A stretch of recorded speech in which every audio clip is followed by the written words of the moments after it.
Господин Гильон вчера сказал, что единственные люди, которым он доверяет, это мой папа и я. И я. Автомашину куплю с магнитофоном. Пошью костюм с отливом. И в Ялту. Ну да, одному вот такому дали разок рвануть, а потом неделю штаны искали. Здрасте, вы меня не узнаете? Это я, Хламон. Здесь, Петя. Как вы трезвители. О, это грубо. Работа на это. Дураков любит. Путь к славе был для Савелия Крамарова тернистым. Он начал экранную карьеру с эпизодов, но играл настолько талантливо, что его было невозможно забыть. Неудивительно, что в Советском Союзе артист стал всенародным любимцем, а после переезда в США сумел покорить и американских зрителей.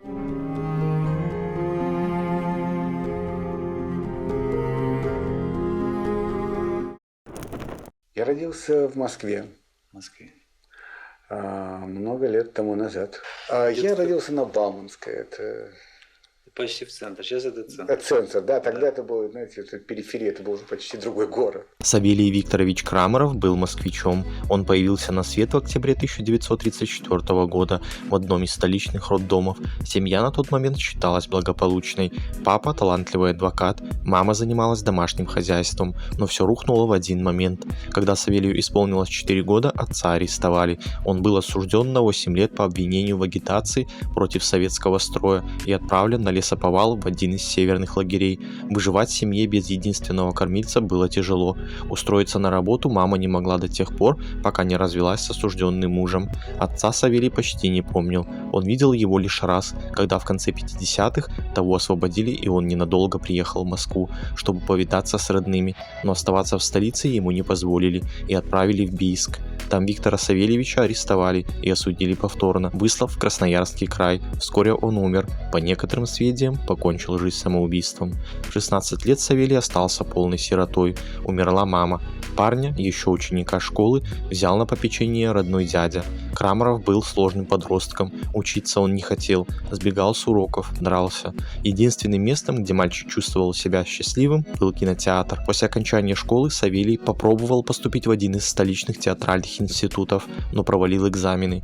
Пришлось отнести документы в лесотехнический вуз, но уже на втором курсе молодой человек сумел поступить в театральную студию при Центральном доме работников искусств. По окончанию лесотехнического института в 1958 году Крамарову пришлось работать по специальности, но вскоре он бросил работу, в которой никогда не лежала душа. Контора пишет. Это возмутительно! Отдайте мою ладью!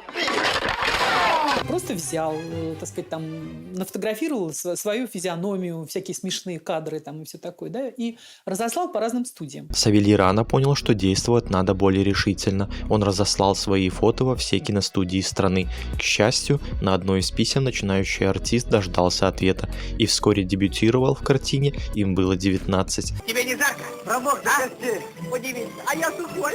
Это была небольшая роль, но с нее началась актерская биография знаменитости. А заметили исполнителя после ленты ребята с нашего двора. Хороший мальчик. Благодарю вас.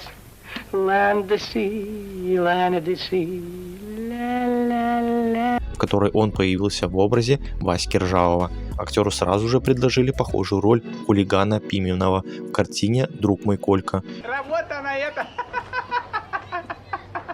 Дураков любит. Эй! Чё? Вот тогда Крамаров и получил долгожданное признание.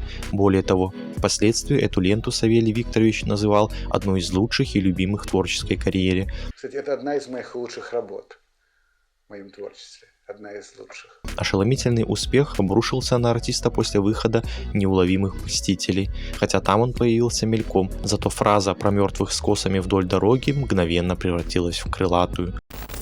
Гроб с покойничком летает над крестами. А вдоль дороги мертвые с косами стоять. В 1967 исполнитель получил приглашение в театр миниатюр. Он с удовольствием его принял и играл на этой сцене. Но кино, а не театральные подмостки, превратило Крамарова в легенду. В 70-х он был наиболее популярным артистом в СССР. Уже будучи звездой экранов, Савелий Викторович поступил в ГИТИС и получил актерское образование. Удивительно, но при сумасшедшей славе у исполнителя, окончившего вуз, не получилось устроиться на работу ни в один театр, да и душа к сцене у него не лежала. принадлежала. Крамарова по праву считали королем эпизода, ведь главные роли он играл крайне редко.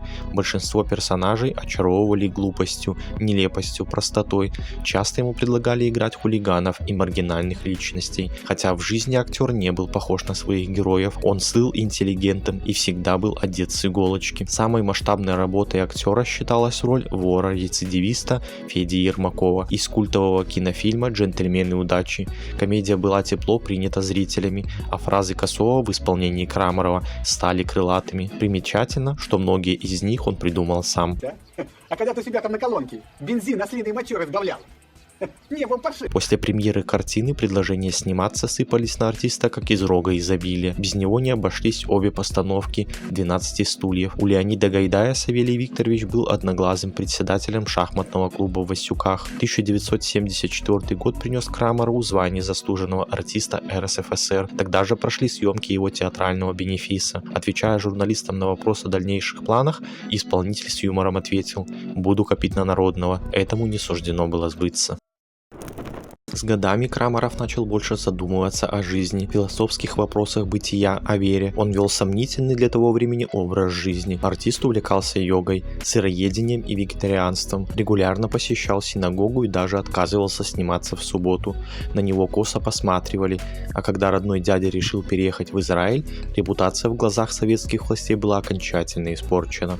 Предложения новых ролей начали поступать все реже и вскоре вовсе иссякли. Крамаров это понял как молчаливый намек о своем нежелательном присутствии в стране. Тогда актер решился подать документы на выезд, утверждая, что желает присоединиться к дяде, но ему отказали. По правилам того времени в случае эмиграции нужно было изъять из оборота все картины, где появлялся Савелий Викторович, а их было больше 40, и большинство очень популярными. Я все это понимал, почему и от чего это. Теперь все изменилось, к счастью, и уже другое время. Осенью 1981 года Крамаров вместе с Александром Левенбуком написал письмо президенту США Рональду Рейгану, где пожаловался на судьбу. Послание прочитали по «Голосу Америки». Случился международный скандал. Его сняли с титров. В титрах его не было. После этого держать артиста не стали. В октябре он отправился в Америку. Ну да, после вашего отъезда многие картины одно время не показывали. В справочниках ваше имя не появилось, вычеркнули, выморали. Ну вот такой обиды не осталось? Нет. В США Савелий Викторович выбрал место жительства Лос-Анджелес, где поселился у Ильи Баскина, актера, вместе с которым играл в «Большой перемене». Позже артист арендовал квартиру неподалеку. Спустя некоторое время Крамаров вместе с Баскиным снялись в драматическом фильме «Москва на Гудзоне». Савелий появился в образе сотрудника КГБ Борисова, а в финале этой картины герой знаменитости попал в кадр вместе с лотком, полным хот-догов. Так на родине возник слух, что он в США торгует сосисками. В эмиграции исполнитель не страдал от отсутствия работы. Его фильмография регулярно пополнялась, хотя главных ролей не было. Но он появился в кадре вместе с голливудскими звездами, среди которых Робин Уильямс и Уоррен Битти. На съемочной площадке боевика «Красная жара» артисту составил компанию Арнольд Шварценеггер. На родине Крамаров был редко. В 1992 он был приглашен как почетный гость на кинофестиваль «Кинотавр». Позднее снялся сразу в 2 фильмах «Насте» и «Русском бизнесе», которые не были популярны. Последний раз Савелий Викторович наведывался в Россию за год до своей смерти. Во время учебы в ГИТИСе Крамаров влюбился в однокурсницу Людмилу. Вскоре они поженились, но этот союз оказался краткосрочным. После этого у артиста был роман с архитектором по имени Мария, но они так и не оформили отношения. На закате жизни Савелий Викторович с нежностью вспоминал о бывшей избраннице, считая себя виноватым перед ней. Во второй раз актер официально женился уже в США. Супруга родила знаменитости единственную дочь, которую он назвал Бенедиктой в честь матери, но вскоре последовал развод, после чего артист видел наследницу не так часто, как ему хотелось бы. Бенедикта, или как ее звали в семье Бася, пробовала связать судьбу с модельным бизнесом, но в итоге стала бухгалтером. В 2013 году она вышла замуж и взяла фамилию супруга, став Басикой Хеллер. Встреч с журналистами, разговоров об отце и личной жизни она избегает. Последней любовью исполнителя стала Наталья Сирадзе, которая была младше на 21 год. Она была рядом с артистом, когда он боролся с очень тяжелой болезнью. У него бабушка умерла, мать и сестры от рака умерли у Савелия. И, возможно, он здоровый образ жизни стал вести для того, чтобы избежать рака. Больше всего на свете Савелий Викторович боялся заболеть раком, от которого умерла его мама. Отсюда такая рьяная приверженность ЗОЖ. Актер ежедневно занимался спортом, придерживался диет, проводил чистки организма, но по злой иронии судьбы в итоге у него обнаружили опухоль сигмовидной кишки.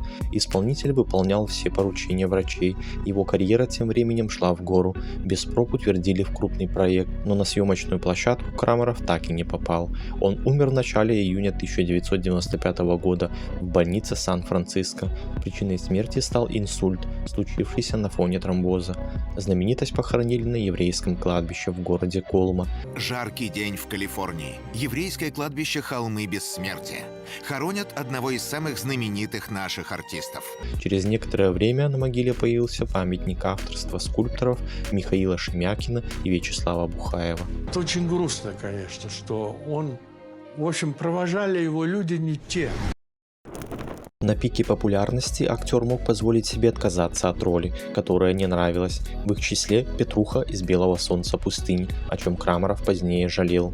Для артиста сделали исключение, разрешив ему приобрести белый Volkswagen Жук. Это случилось, когда Управление делами дипломатического корпуса СССР распределяло оставшиеся после отъезда работников посольств машины. У него был Volkswagen Букашка и в гараже двойной комплект запчастей. В американской картине 2010, год вступления в контакт, исполнитель сыграл летчика-космонавта из СССР.